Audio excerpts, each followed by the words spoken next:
Vamos a ir a revisar lo que está ocurriendo en Medio Oriente. Sigue la tensión entre Israel e Irán, siguen los bombardeos, el intercambio de misiles y sigue además la incógnita sobre lo que hará o no Estados Unidos frente a este conflicto. Vamos a tomar contacto a esta hora con Isaac Caro, director del Departamento de Política y Gobierno de la Universidad Alberto Hurtado. Isaac, gracias por este contacto. Muy buenas tardes. Matilde, un gusto estar contigo. Isaac, muchísimas gracias. ¿Cuán preocupante es lo que estamos viendo, este escalamiento de tensiones en que finalmente Irán responde a un ataque de la manera en que lo está realizando y Estados Unidos está pensando por primera vez intervenir en este conflicto? ¿Cómo lo ves? Bueno, Matilde, es muy preocupante porque acá estamos hablando de finalmente un programa de energía nuclear. Y en consecuencia, los ataques que pueda realizar Israel a Irán y al programa de energía nuclear puede detener parcialmente el programa, pero no va a poder detener completamente el programa de energía nuclear iraní desde mi perspectiva. ¿Por qué? En primer lugar, porque gran parte de las plantas nucleares del programa está subterráneo e Israel no tiene las herramientas militares necesarias para hacerlo. Por eso que necesita el apoyo fundamental de Estados Unidos.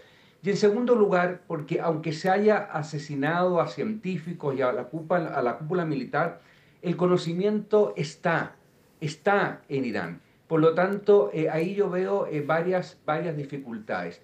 Y por otro lado, hemos visto también que en los ataques que ha lanzado Irán a Israel, aproximadamente un 10% de los misiles Sí, han caído a territorio, a tierra, porque todo este sistema que es muy perfecto, el de la cúpula de hierro, sí. que es un sistema antimisiles, tiene un 90% de efectividad, no un 100%. En consecuencia, frente a un ataque masivo, también va a tener indiscutiblemente costos para Israel. Ujú. Y yo insisto, estamos hablando acá de un programa de energía nuclear. Además, existe la posibilidad de que se produzca, y la Organización Internacional de Energía Atómica lo ha advertido una y otra vez, que en un ataque a las plantas nucleares iraníes existe un peligro importante de radiación. Y la radiación Así no es. tiene fronteras nacionales, por lo tanto puede impactar no solamente a Irán, sino que también a todos los países vecinos de Irán. Vamos por parte, Isaac, Sí. partamos por el programa nuclear, porque también durante estas últimas horas hemos conocido reportes de el mismo Estados Unidos, la jefa de inteligencia de Estados Unidos, de la administración Trump, Tulsi Gabbard, que ha dicho Irán no está construyendo un arma nuclear. Sin embargo, el propio presidente, el que, claro, lamentablemente no goza de una credibilidad 100%, pero él dice, da lo mismo lo que diga mi propia jefa de seguridad. ¿Qué es lo que podemos entender que está diciendo esta jefa de seguridad? Porque también, como tú bien dices, tenemos los informes de este organismo internacional de energía atómica, que es un organismo neutral.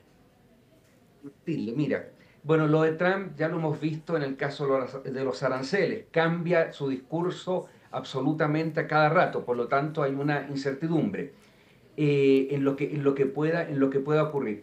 Yo diría que acá, de acuerdo a los organismos internacionales, fundamentalmente si tomamos como referencia a la Organización Internacional de Energía Atómica, la información es básicamente que hay un 60% de enriquecimiento de uranio en el programa de energía nuclear iraní.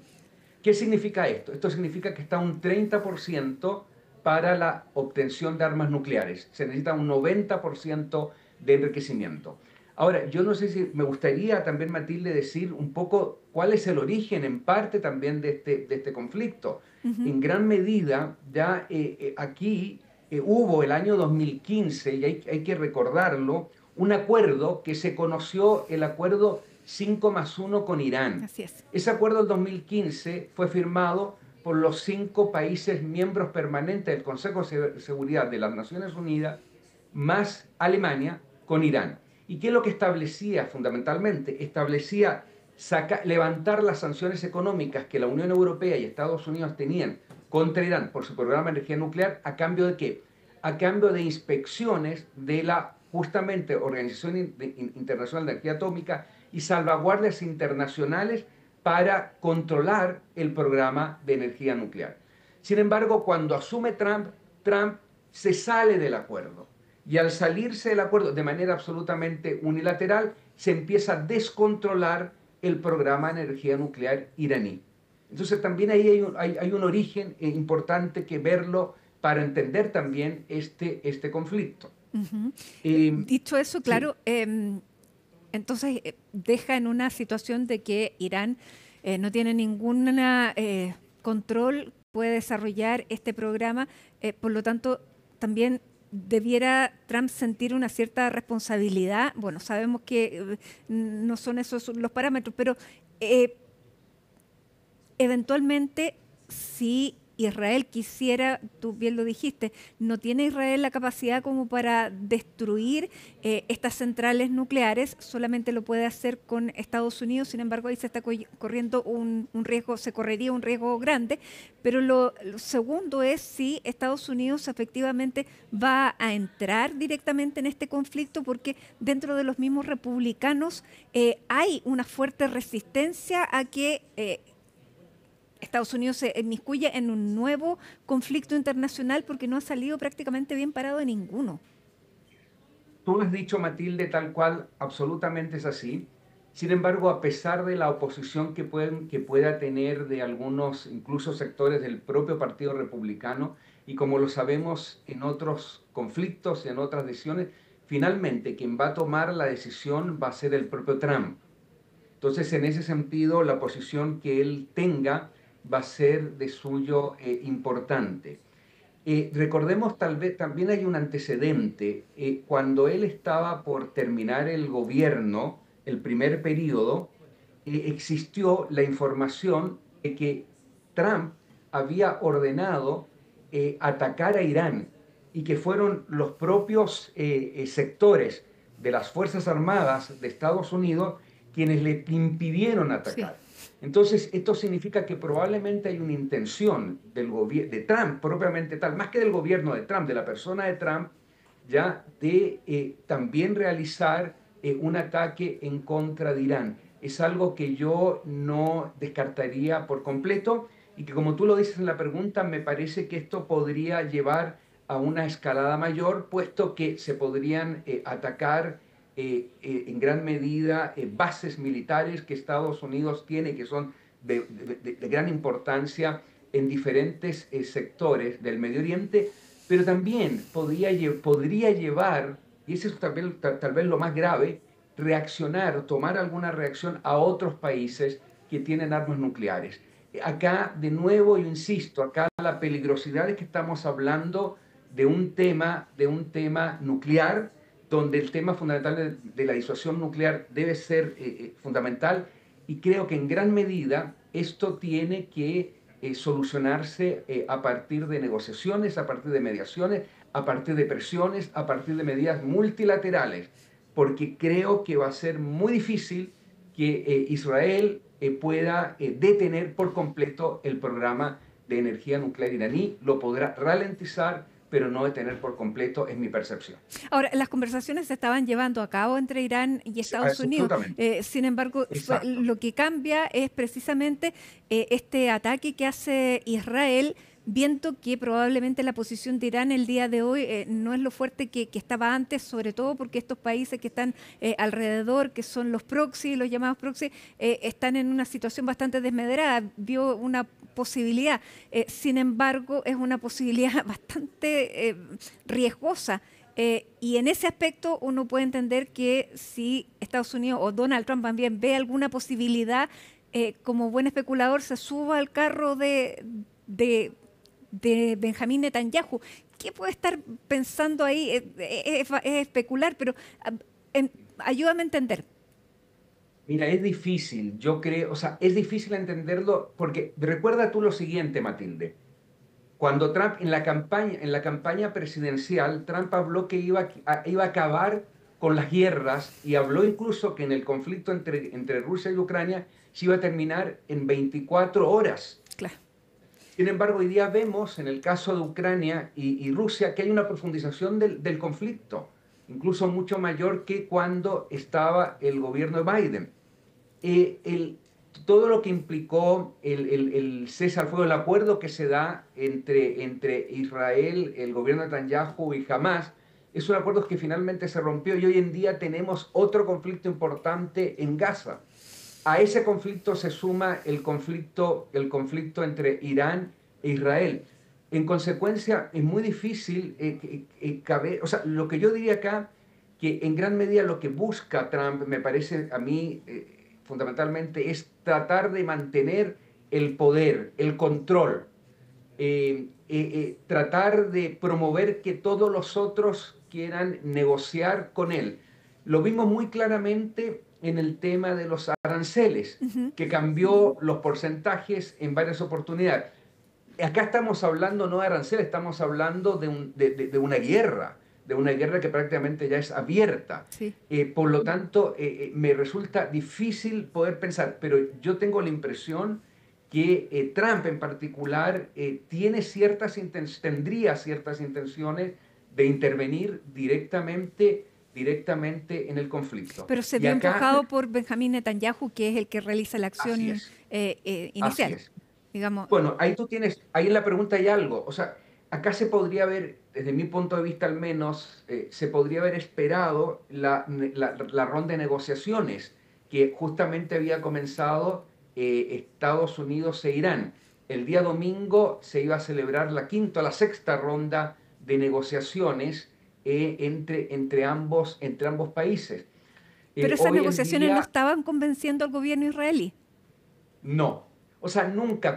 A ver, lo que pasa es que nunca convencieron ni las negociaciones ni el acuerdo, ni siquiera el acuerdo del 2015. Ya estaba Netanyahu.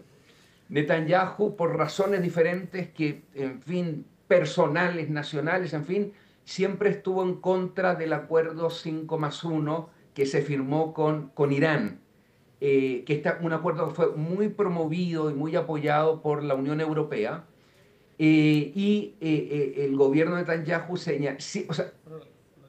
existía además una visión del gobierno de Netanyahu bastante partidaria de atacar a Irán. Esto viene de hace años, sí. Por lo menos 10 años. ¿Ya? En consecuencia, no solamente no estaba de acuerdo con estas últimas negociaciones, sino que tampoco estaba de acuerdo, valga la redundancia, con el propio acuerdo firmado 5+1. Ya.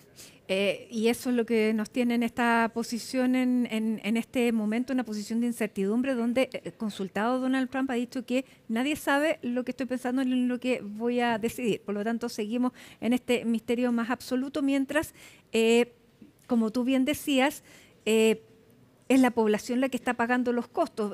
En Israel, este escudo antiaéreo que es muy poderoso, ningún escudo antiaéreo es 100% seguro y tiene un 10% donde esta cantidad de misiles logra entrar. ¿Cuáles son las características de estos misiles que está lanzando Irán hacia Israel? Porque ahí hay toda una estrategia para que puedan entrar efectivamente ese 10%. Que además tiene características bien especiales. Son misiles balísticos, ¿ya? Y son misiles balísticos que además tienen que tener un alcance superior a los 2.000 kilómetros, ¿ya? Entre 1.500 y 1.000 kilómetros más o menos de distancia. ¿Y qué es lo que ocurre? Que estos misiles balísticos, a diferencia de lo que puede pasar con los drones o con los cohetes, son misiles que en una proporción muy importante van, y por eso que llegan también se demoran menos en llegar, pasan la atmósfera terrestre, es decir, vuelan por sobre la atmósfera, salen de la atmósfera. O sea, vienen a una velocidad gigantesca. Exacto, y luego al salir de la atmósfera vuelven a entrar a la Tierra. Y eso los hace que tengan una velocidad mayor y que puedan ser más difíciles de detectar por esta cúpula de hierro que tiene Israel, efectivamente. Y lo que hemos escuchado de la población israelí es que ya ni siquiera los propios búnker, digamos que cada casa tiene por ley que a partir de unos 15 años atrás, 20 años atrás, que por ley se tienen que construir, las edificaciones nuevas tienen que tener estos búnker. Los búnker, digamos, caseros ya no están siendo efectivos. Sí es, justamente por la capacidad de los misiles. Recordemos que muchos de los búnker se construyeron, empezaron a construirse en la década del 90 y muchos se construyeron en el contexto de la primera guerra del Golfo, después de que Irán, Irak, Irak invade Kuwait claro. y como consecuencia de que se forma una coalición internacional en la que está Estados Unidos, países árabes, y como consecuencia de esa coalición internacional, Irak decide atacar con misiles a Israel. En ese contexto se construyen algunos de estos búnkeres. Naturalmente que la tecnología se ha perfeccionado enormemente y hoy en día tienen una capacidad bastante mayor. Dicho esto, tengo entendido que también el sistema de alerta que ha utilizado el gobierno y fundamentalmente las fuerzas de emergencia israelí hacia la población civil han ido cambiando y se han ido perfeccionando en el sentido de avisarles por ejemplo, a través del celular, no solamente a través de Sí. sirenas, de tal manera que se pueda producir un menor tiempo de aviso para poder ir a los búnkeres. Pero aún así hemos visto que efectivamente estos no son 100% efectivos para las armas que estamos hoy en día presenciando en esta guerra entre estos dos países. Isaac, ¿a qué tenemos que estar atentos mirando este escenario? Porque también está la posición de Rusia, la posición de China, la posición de Pakistán, que dentro de los países que pudiera apoyar a Irán sería Pakistán, que tiene armamento nuclear, y qué está haciendo también la Unión Europea, que por la cercanía cualquier accidente nuclear o cualquier acción que se vaya de las manos llega directamente a territorio europeo. Mira, yo te diría, Matilde, que curiosamente Rusia y Putin, que no está en las mejores condiciones justamente a partir de la invasión que se produce en Ucrania, probablemente sea uno de los actores que tiene el mejor rol de mediador, porque tiene excelentes relaciones, hay un pacto además de defensa mutua con Irán, pero Putin ha tenido muy buenas relaciones con Israel y muy particularmente con Netanyahu. Recordemos nosotros que es cosa de pensar lo siguiente, Israel es el principal aliado de Estados Unidos en el Medio Oriente. Sin embargo, en el contexto de la guerra en Ucrania, Israel nunca aplicó sanciones económicas a Rusia. Israel nunca entregó este famoso tecnología de la cúpula de hierro a Ucrania. Zelensky se lo pidió una y otra vez. Y esto tiene que ver fundamentalmente por la relación que mantiene con Rusia. Entonces yo creo que ahí Rusia puede tener un papel fundamental de mediación en el Medio Oriente. También puede tener un papel fundamental China. China ya tuvo una mediación importante, no me recuerdo, hace 1 o 2 años atrás, frente a un enfrentamiento entre dos grandes poderes del Islam, uno representado por el chiismo, otro por el sunismo. Me refiero a Irán justamente y Arabia Saudita. Incluso logró con la mediación de China que estos dos países restablecieran después de muchos años sus relaciones diplomáticas. En relación a Pakistán, veo difícil que pueda intervenir porque Pakistán ya tiene un conflicto con la India, por lo tanto una intervención de Pakistán implicaría necesariamente una intervención también de la India. Además, Pakistán ha tenido problemas con Irán. Y la Unión Europea hoy en día ha quedado como un actor de alguna manera secundario. Lo hemos visto nosotros en la guerra en Ucrania, lo hemos visto también en la guerra en Gaza y lo volvemos a ver en esta misma guerra. Entonces, en ese sentido, yo diría que estos son los poderes que yo te he mencionado y fundamentalmente Rusia y China que podrían ejercer un papel importante de mediación. Bueno, seguimos atentos a eso y te agradecemos mucho este contacto con... Solo, Sí, Matilde, si me permites un minuto, ¿ya? Dime. Me gustaría solo mencionar, ya frente a lo que, además yo mencioné la Organización Internacional de Energía Atómica, es súper importante también lo que señala el Boletín de los Científicos Atómicos, creado en 1945 por Einstein y por Oppenheimer, ¿Ya? que es un boletín que se sigue publicando en el que hay muchos premios Nobel. La posición del boletín es muy clara. Solamente se puede desmantelar el programa de energía nuclear iraní a través de la diplomacia y medidas multilaterales. Nos quedamos con eso. Bien, Isaac, Caro, muchísimas gracias por esta conversación. Gracias a ti, ha sido Ha sido un gusto, Matilde. Como siempre, muchas gracias, Isaac, y bueno, quedamos atentos a todo lo que esté ocurriendo ahí en Medio Oriente. Muchas gracias, muy buenas tardes. Gracias, chao.